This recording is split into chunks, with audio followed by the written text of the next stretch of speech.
ውድ ወዳጆቼ ስሜ ቴዝቬታን ፔትኮቭ እባላለሁ። የጂሲ ፕሬዝዳንት እንደመሆን ሊጋብዛችሁና ጥሪ ላስተላልፍ እወዳለሁ። የእያንዳንዱ አባል ንቁ አገልጋይ እንዲሆን እንመኛለን። ጓደኞቻችሁን ጋብዟቸው። ከጎረቤቶቻችሁ ጋር አብራችሁ ወደ ቤተ ክርስቲያን ሄዱ። መልእክቱንም አካፍሏቸው። ወደ ክርስቶስም አምጧቸው።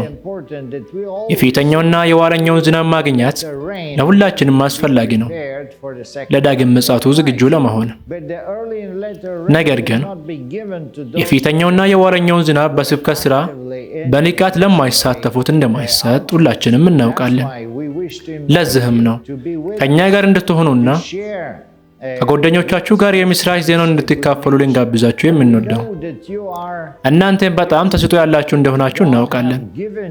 እግዚአብሔር በመንፈሱ ከፍተኛ ስጦታዎችን ሰጥቷችኋል።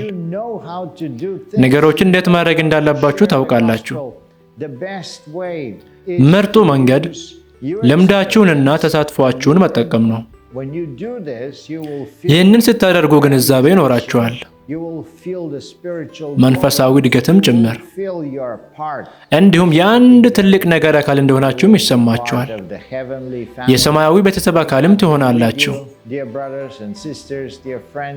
የተወደዳችሁ ወንድሞችና እህቶች፣ የተወደዳችሁ ወዳጆች፣ ጌታም ይህንን አስደናቂውን የክርስቶስን መልእክት ለዓለም ለማድረስ እንድንችል ሁላችንም ይርዳን። አሜን።